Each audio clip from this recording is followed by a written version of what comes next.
하나님 말씀 열왕기상 11장 34절에서 40절까지의 말씀입니다. 열왕기상 11장 34절에서 40절입니다.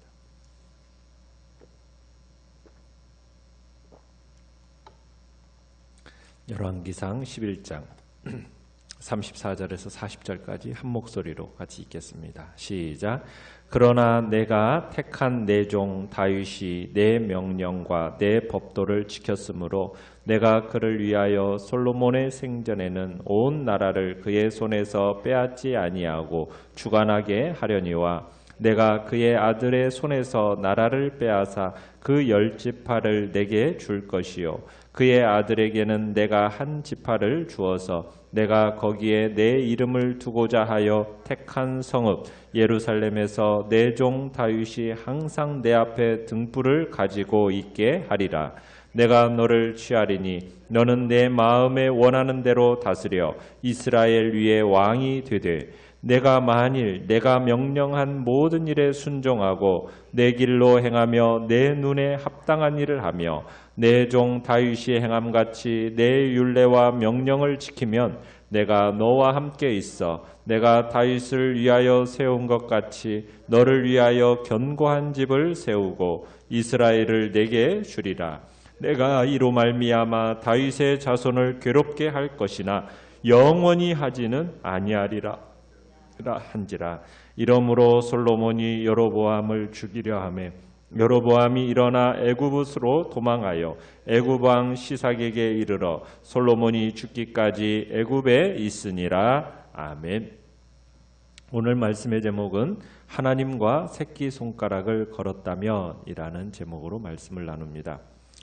하나님의 축복으로 역사상 가장 강력하고 번영된 나라를 이룩한 솔로몬입니다. 그러나 말년에는 타락하여서 하나님을 떠나 우상 숭배로 하나님의 진노를 사게 되죠.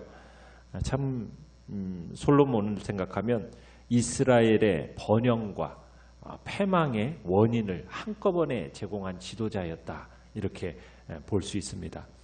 솔로몬이 말년에 마음이 하나님을 떠나서 많은 이방 여인들을 아내로 두고 그리고 우상 숭배에 전력하는 바람에 결국에는 이후에 이스라엘의 운명이 내리막길로 이제 치닫게 되는 겁니다.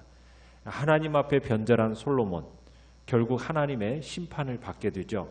하나님은 여로보암을 사용하셔서 이스라엘의 새로운 왕으로 세우시면서 솔로몬이 누렸던 그 권세를 여로보암에게 넘겨주기로 하십니다. 자, 1번 문제를 보시면요. 자, 솔로몬이 타락했음에도 하나님은 그가 살아있는 동안에는 나라를 빼앗지 않으셨습니다. 자, 그 이유가 무엇이라고 34절에 나와 있습니까? 그 이유는 하나님께서 택한 종 다윗이 하나님의 명령과 법도를 지켰기 때문이다 라고 얘기합니다. 다윗을 위해서 솔로몬의 생전에는 온 나라를 그의 손에서 빼앗지 아니하고 주관하도록 하시겠다, 지금 말씀하시는 겁니다. 그러니까 솔로몬은 누구 때문에? 아버지 다윗으로 말미암아 그가 살아있는 동안에는 나라를 빼앗기지 않는 그 은혜를 받게 되었다는 얘기죠. 참 우리가 여기서 주의해서 봐야 할 내용이 있습니다. 하나님의 백성 그리고 우리의 삶이라는 것이 그저 나 개인의 단독적인 삶으로 홀로 따로 떨어져서 존재할 수가 없다라는 것을 오늘 본문은 우리에게 이야기해 주고 있는 거죠. 부모 때 역사에 심어 놓은 것이, 그죠? 그 법칙을 따라서 누구의 때예요? 자녀의 때의 결과를 거두는 것을 우리가 보게 되는 겁니다.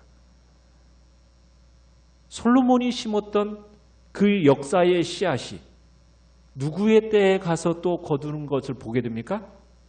그의 아들 르호보암 때에 와서 거두는 것을 보게 돼요. 분열이라는 역사의 그 법칙하에서 심어놓은 원인에 따라서 결과를 거두게 된다는 거예요. 그러니까 분열이 그저 이루어진 게 아니고 또 솔로몬의 이 삶이, 그리고 지금 솔로몬 때에 그의 나라를 빼앗지 않는 이유가 누구 때문이라고요? 다윗 때문이라고요. 솔로몬의 배교가 르호보암 시대에 분열을 일으키고요. 여기서 참 우리는 역사에서의 무서운 법칙을 하나 보게 되는 겁니다. 그러니까 역사의 씨가 차례차례 다음 세대로 뻗어가면서 역사적인 진행 가운데서 그 열매가 나온다는 사실입니다. 그러니까 하나님이 그의 기이하신 섭리를 가지고 이 땅을 다스리셔요. 근데 하나님이 임의로 그렇게 하시는 게 아니라 하나님이 내신 의의 법칙입니다. 그 의의 법칙 아래에서 인간은 살아가고 있다는 얘기예요. 팥을 심으면 뭐가 납니까? 팥이 나는 거고, 콩을 심으면 콩을 거두게 되는, 어떻게 보면은 인과응보의 의의 법칙이 이 세상 가운데서 진행되어 가는 거죠. 참 하나님의 택한 종이었던 다윗으로 말미암아 솔로몬의 시대에 그가 살아있는 동안에는 나라를 빼앗기지 않았지만, 솔로몬이 뿌려놓은 그 씨앗으로 말미암아 그의 아들 르호보암 시대 때는 분열이 나타난다는, 어떻게 보면 참 무서운 법칙이 이루어져 이렇게 진행되어져 가는 것을 우리가 보게 되는 거죠. 자, 2번을 보시면요, 하나님이 나라를 찢으실 때 한 가지 보장하신 것은 무엇입니까? 자, 하나님이 보장하신 것이 있어요. 하나님께서 이스라엘의 10지파는 여로보암에게 주시는 와중에도 한 지파를 다윗 왕조에게 남겨주시고 다윗 왕조를 멸하지 않고 보존해 주시겠다는 겁니다. 하나님은 그 이유에 대해서 지금 36절에 가보시면은 뭐라고 얘기를 하고 있습니까? 내가 거기에 내 이름을 두고자, 그러니까 자신의 이름이죠. 하나님 자신의 이름과, 그리고 하나님의 택한 성읍 예루살렘, 그리고 내 종 다윗 앞에 한 등불을 항상 있게 하겠다는, 가지고 있게 하겠다라는 그것 때문에 지금 하나님께서 이 일을 보장하고 계시는 겁니다. 등불, 한 등불을 항상 있게 하겠다. 지금 본문에서 등불이라는 것은 뭐냐면 다윗을 기리고 상징하는 살아있는 대리인을 뜻하는 건데, 이 등불은 지금 하나님이 자기의 이름을 두시기 위해서 택하신 예루살렘에서 영원히 빛을 발할 것이다. 지금 이 이야기를 한 가지 보장을 지금 해놓고 계시는 겁니다. 자, 3번을 보시면은 하나님이 여로보암에게 하신 약속은 또 무엇이며 솔로몬에게 하신 약속과 비교할 때 어떤 차이가 있습니까? 자, 38절에 가보시면은 하나님이 선지자 아이야를 통해서 여로보암에게 다윗에게 주신 약속만큼이나 파격적인 말씀을 주고 계십니다. 자, 어떠한 약속을 주고 계십니까? 하나님은 여로보암에게 나의 종 다윗처럼 내가 명하는 바를 지금 모두 지키고 내가 지시하는 길로 가고 내 규정과 내 명령을 지켜서 내 앞에서 바르게 산다면 내가 너와 함께 하겠다. 또한 다윗의 왕조를 든든히 세워줬듯이 너의 왕조도 어떻게 해주겠다? 든든히 세워주겠다. 견고한 집을 내가 세워주겠다. 너에게 이스라엘을 맡기겠다. 이렇게 약속을 주시는 겁니다. 그러니까 여로보암이 뭐 하기만 하면 다윗처럼 하나님 앞에서 신실하고 주신 율법만 잘 따르면 그와 그의 자손들의 장래가 보장된다는 겁니다. 솔로몬에 이어 왕이 될 여로보암 앞에도 지금 축복과 저주의 길이 함께 놓여져 있는데, 여로보암 또한 하나님께 순종만 하면 하나님의 보호를 받으면서 형통할 수 있게 된다는 거예요. 선택은 누구에게 달려 있습니까? 여로보암에게 달려 있어요. 그런데 한 가지 다른 게 있어요. 39절을 보시면은 다윗을 향해서, 다윗의 자손을 향해서 주시는 말은 이렇게 얘기하고 있죠. 내가 이로 말미암아 다윗의 자손을 괴롭게 할 것이나 뭐 하진 않겠다. 영원히 하지는 아니하리라. 자, 여기서 괴롭게라는 이 단어의 이 히브리어 속에는 곤고하다, 해하다이라는 뜻도 있지만은 낮추다라는 뜻도 포함되어 있습니다. 낮추다. 그러니까 여기서 말하는 괴로움이라는 것은 그저 물리적인 고통의 궁극적인 목표를 두지 않고 심리적이고 어떤 전인격적인 고통, 하나님 앞에 회개를 불러일으키는 것에 최종 목표를 두고 죄지은 자에게 주어지는 괴로움이라는 얘기예요. 그를 어떻게 하시기 위하여? 낮추기 위해서. 그러니까 그의 마음에 뭘 하도록? 회개를 불러일으키기 위한 하나님의 징계라는 거죠.